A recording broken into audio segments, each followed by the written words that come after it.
Good morning dear students. एक बार फिर से आप सभी का इतिहास की कक्षा में स्वागत है।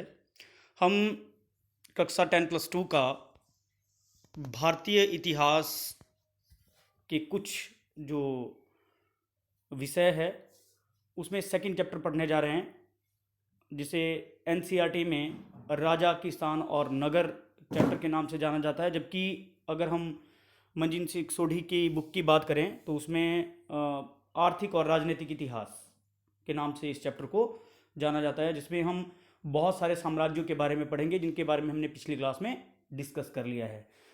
पिछली क्लास में हमने डिस्कस किया था कि हम कौन कौन से जो महत्वपूर्ण वंश हैं उनके बारे में पढ़ेंगे। तो आज के जो हमारे मुख्य विषय रहेंगे उसमें सबसे पहले पढ़ेंगे हम महाजनपद। महाजनपद काल 16 महाजनपद जिनके बारे में हम बात करेंगे। सबसे पहले हम इसमें पढ़ेंगे कि महाजनपद किसे कहते हैं, और 16 महाजनपदों के बारे में बिल्कुल डिटेल में हम पढ़ने जा रहे हैं, जिसमें से एग्जामिनेशन में भी बहुत सारे प्रश्न आते हैं।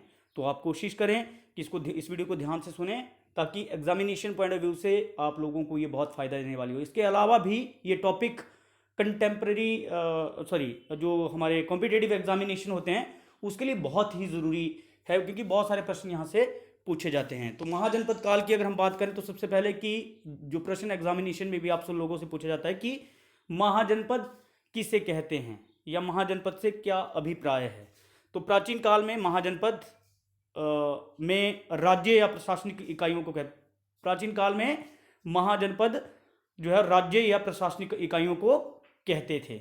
उत्तर वैदिक काल में जनपदों का उल्लेख मिलता है। उत्तर वैदिक काल मैंने कल भी बात की थी कि वैदिक काल को हम दो भागों में बांटते हैं, एक ऋग्वेदिक काल और एक उत्तर वैदिक काल।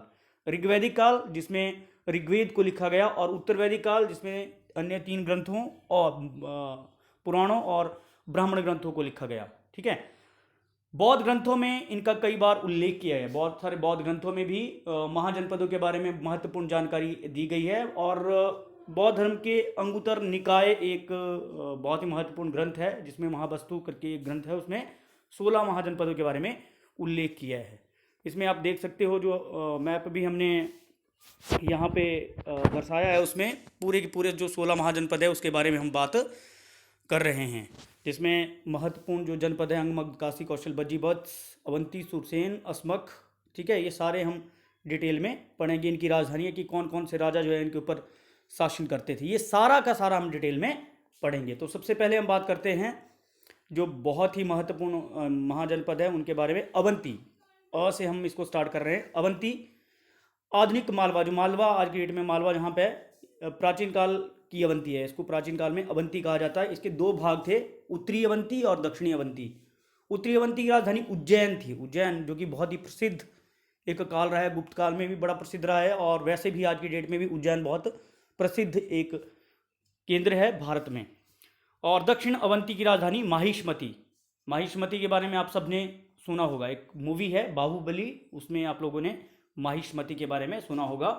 प्राचीन काल में यहाँ पे हयस वंश का शासन था, और बहुत सारे राजा जो है इस पर शासन उन्होंने किया। तो अवंती जिसकी 2 राजधानियाँ थी, उज्जैन और माहिष्मती। बस आप लोगों ने ये याद रखना है कि इसकी 2 राजधानियाँ कौन कौन सी है, क्योंकि ये एग्जामिनेशन में प्रश्न आता। अस्मक दक्षिण भारत का एकमात्र महाजनपद। दक्षिण भारत में ये महाजनपद है। आप लोग अगर मैं आप लोगों को बताने की कोशिश करूं मैप के माध्यम से, तो आप देख सकते हो नीचे जैसे अस्मक के बारे में जो है आप यहाँ पे देख सकते हो। जैसे ये खुलेगा आप देख लो कि अस्मक नीचे जैसे अस्मक है एक साइड को, और दक्षिण भारत का बिल्कुल कोने में है। एकमात्र ये दक्षिण भारत का महाजनपद है अस्मक। ठीक है, और इसकी राजधानी पोतन थी। आप लोगों ने याद रखना, राजधानियाँ बड़ी ज़रूरी है, इनकी राजधानी आप लोगों को याद रखना ही पड़ेगी।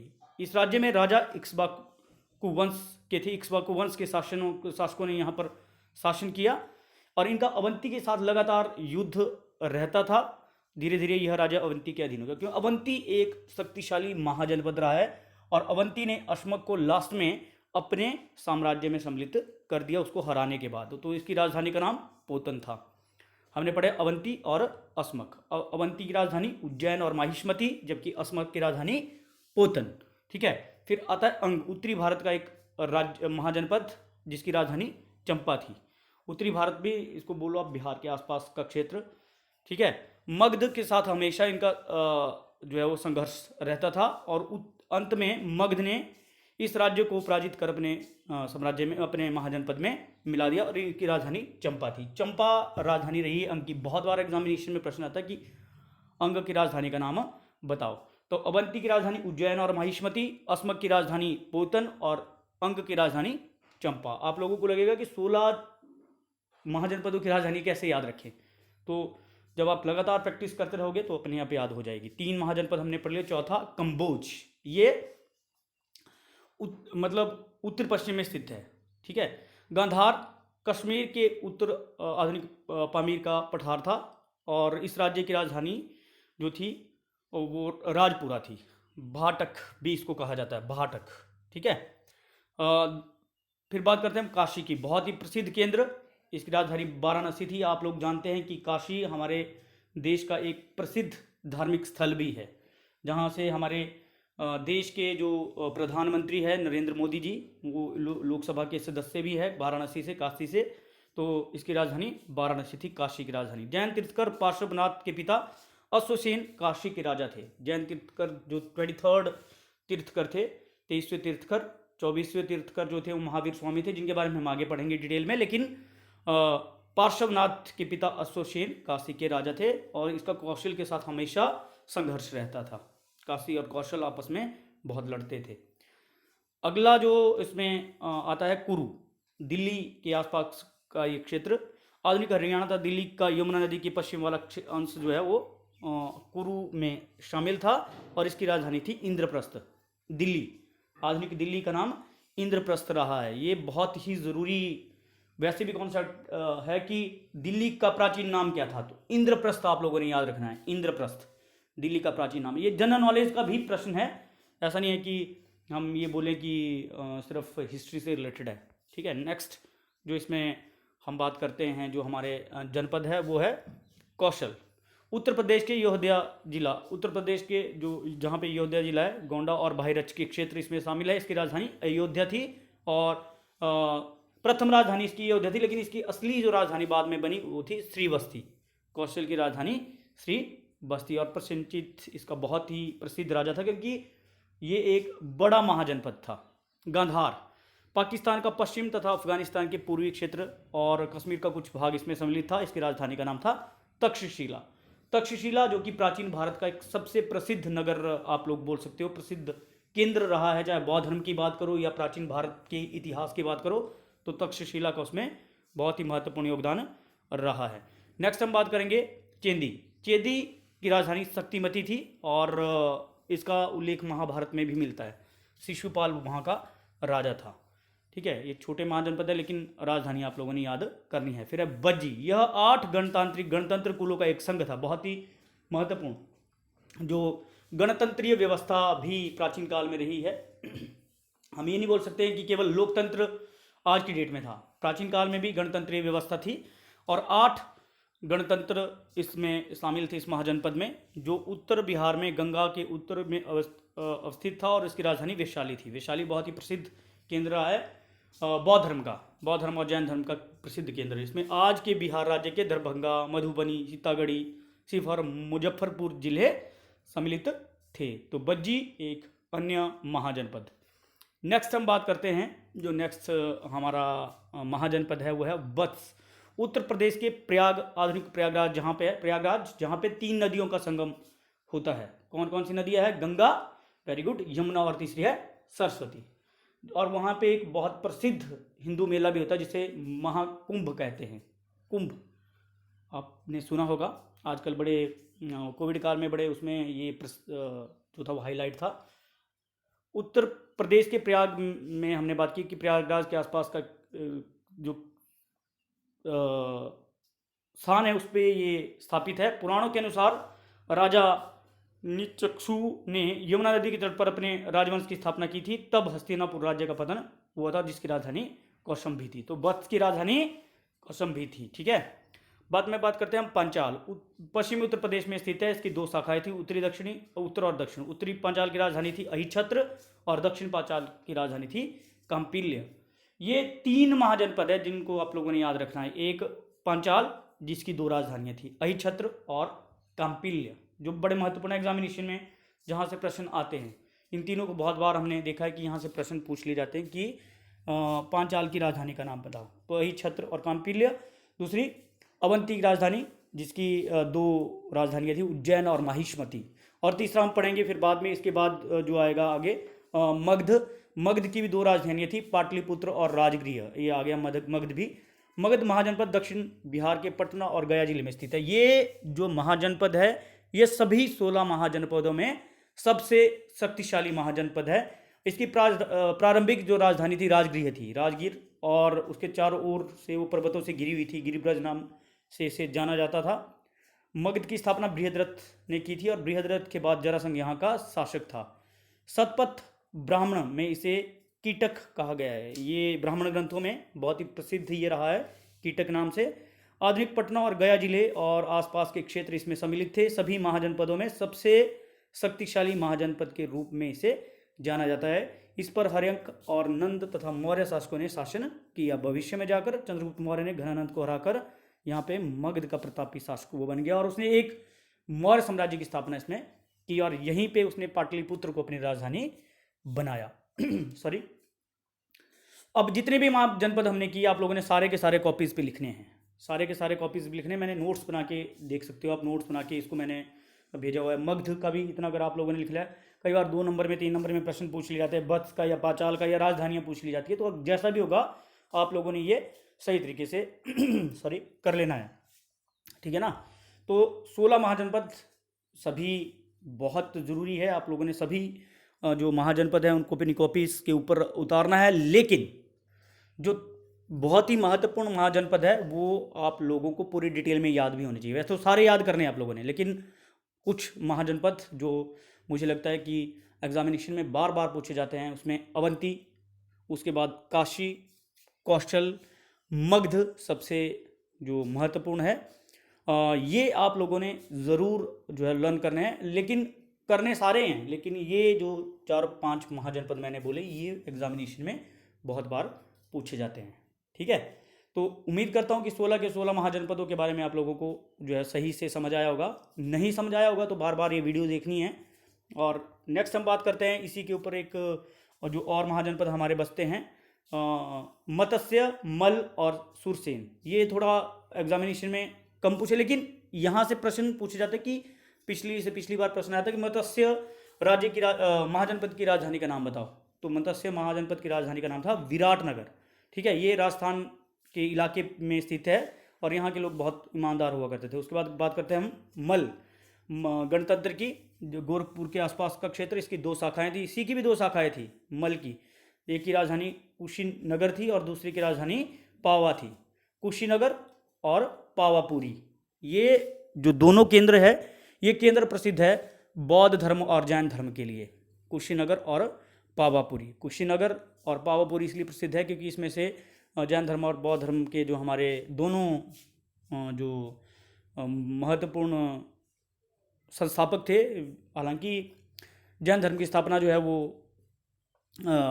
महावीर स्वामी ने नहीं की थी, लेकिन उनको वास्तविक संस्थापक माना जाता था, जबकि ऋषभदेव इसके जो है वो वास्तविक संस्थापक माने जाते थे। कि बौद्ध धर्म की स्थापना महात्मा बुद्ध ने की थी और महात्मा बुद्ध बड़े केंद्र जो है पावापुरी और कुशीनगर बहुत प्रसिद्ध रहे हैं, जिनके बारे में हम आगे पढ़ेंगे, ठीक है।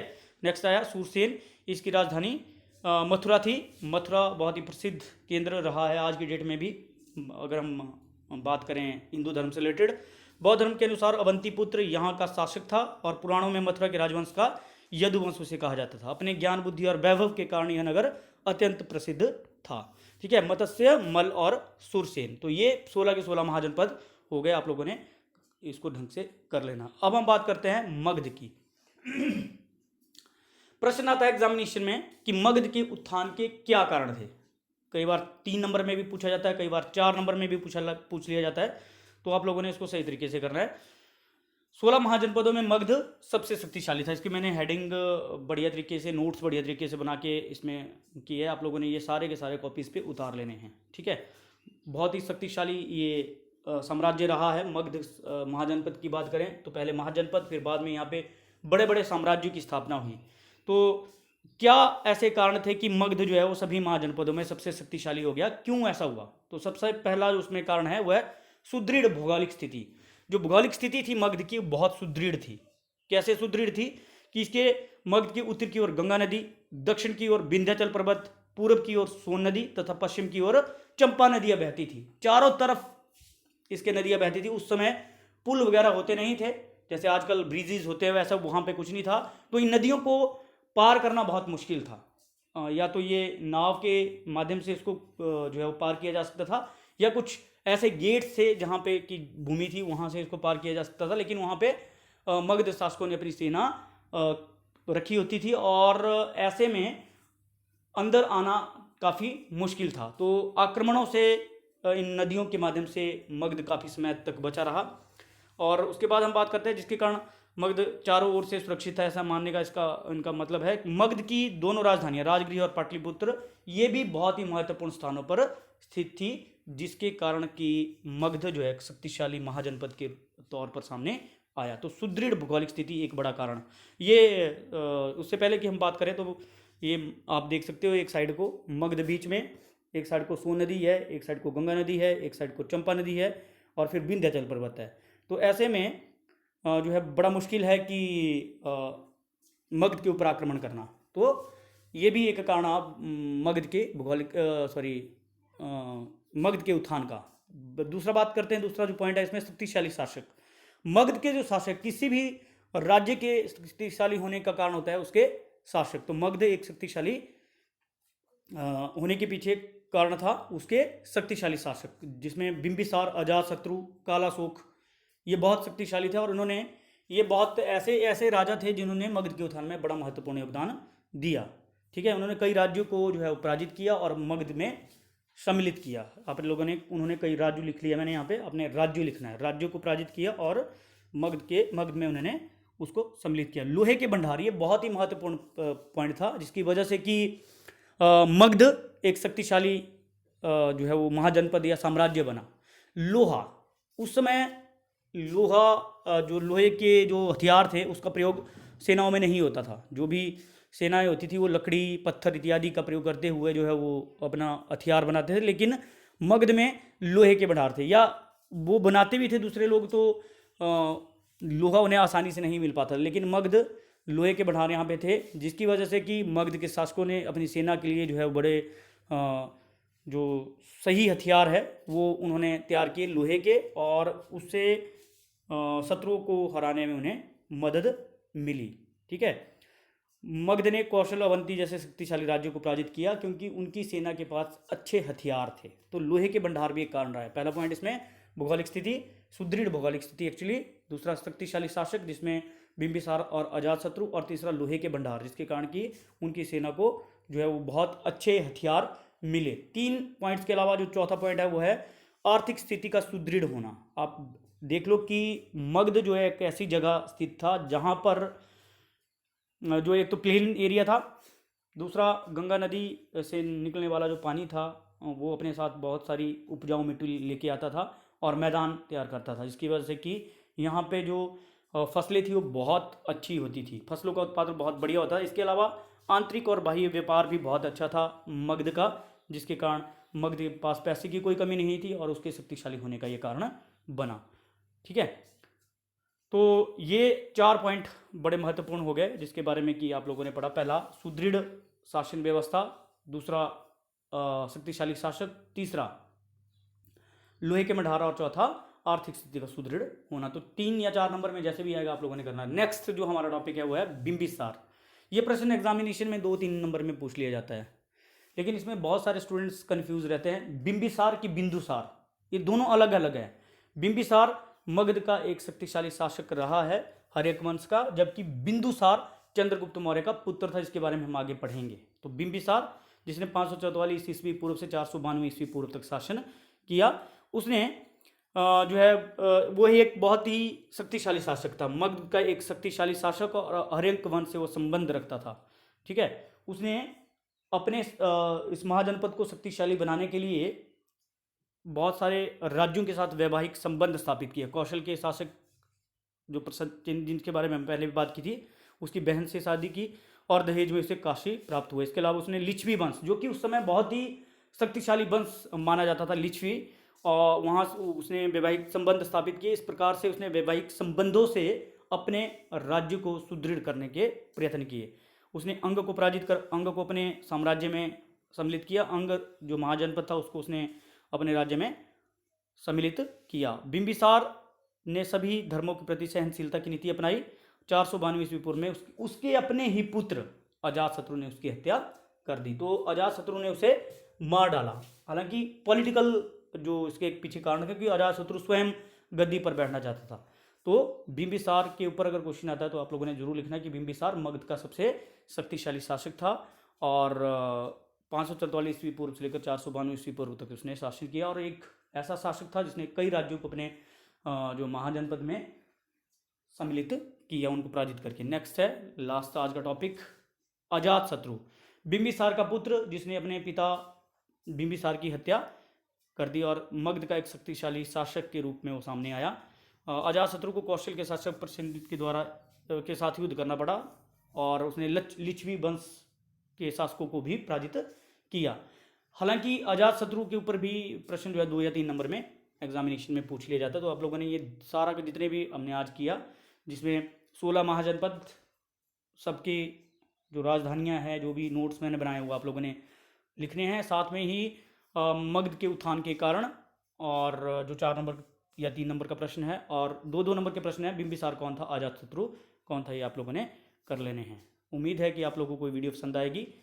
तो इसी के साथ वीडियो को आप ज़रूर जो है वो लाइक और शेयर करें। Thank you and